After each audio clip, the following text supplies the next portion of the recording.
ஆமென். எத்தனை பேர் நம்புறீங்க? அவர் இதுவரை ஒரு நன்மை கூட முளைக்காத இந்த வாழ்க்கையில அவர் வருவார். ஆமென், ஆமென் சொல்லுங்க பார்க்கலாம். ஆமென். சங்கீதம் 147 8 வாசியுங்கள். 147வது சங்கீதத்தின் 8வது வசனம். வானத்தை மேகங்களால் மூடி பூமிக்கு மழையை ஆயத்தப்படுத்தி மலைகளில் புல்லை முளைப்பிக்கிறார்.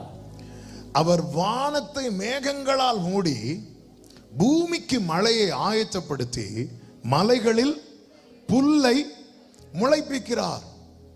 எவ்வளவு நல்ல தேவன் பாருங்க. இங்க என்ன செய்கிறார்? புல்லு கூட முளைக்காதபடிக்கு வலு சர்ப்பங்கள் தாவரித்து கிடக்கிறது. கர்த்தர் அதையெல்லாம் வெட்டி போட்டு ஒரு புல்லை முளைப்பிக்கிறதற்கு இது பலமுறை இந்த இடத்துல ஆவியானவர் பேச வைத்திருக்கிறார். அதிகமாய் ஒரு புல்லை முளைப்பிக்க கர்த்தர் செய்கிற காரியத்தை பாருங்க. வானத்தை மேகங்களால் மூடி பூமிக்கு மழையை ரெடி பண்ணி கவர் பண்றாரு, ரெடி பண்றாரு. அப்புறம் புல்ல, இந்த வார்த்தையை சொல்லும் போதெல்லாம் சொல்லுகிற வார்த்தை, ஒரு புல்லுக்கே இப்படி செய்வார்னா பிள்ளைக்கு எப்படி செய்வார்? ஹல்லேலூயா. ஒரு புல்லுக்கே இப்படி செய்வார்னா. ஆமென். 111வது சங்கீதம் அதனுடைய 6வது வசனத்தில் இப்படி சொல்லப்பட்டிருக்கிறது.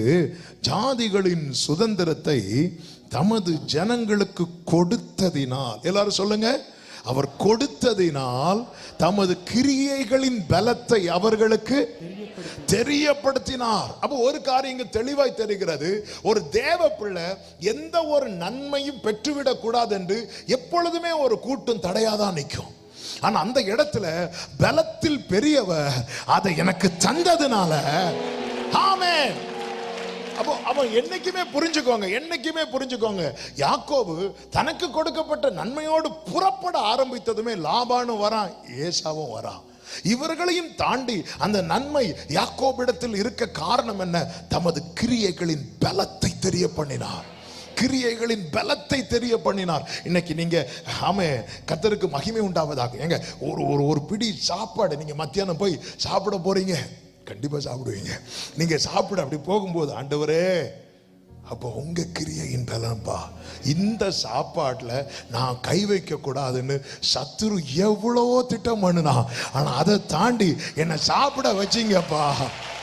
Glory. ஆமென்.